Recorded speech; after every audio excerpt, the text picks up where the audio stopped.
Hello everyone, welcome back to the channel. In this video, I'm going to walk you through how to dropship from Alibaba to Shopee Philippines. So dropshipping from Alibaba to Shopee in the Philippines is a great way to start an online business. And in this video, I'm going to give you a step-to-step guide on how to help you get started. So the first thing to do is to create an account, sign up for account on both Alibaba and Shopee if you haven't already.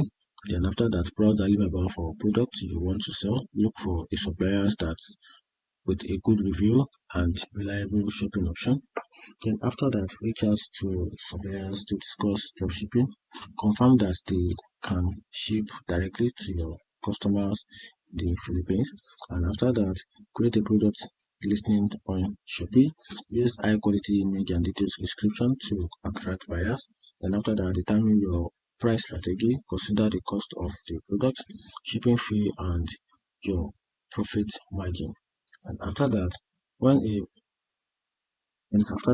customer places an order on Shopee, purchase the product from your Alibaba supplier and provide the customer's shipping details. Keep track of shipment to ensure timely delivery and communicate with your customers to keep them informed about their order. And that's a simple way to dropship from Alibaba to Shopee in Philippines. Find this video helpful, turn on the notification button and follow for more content like this. Thank you.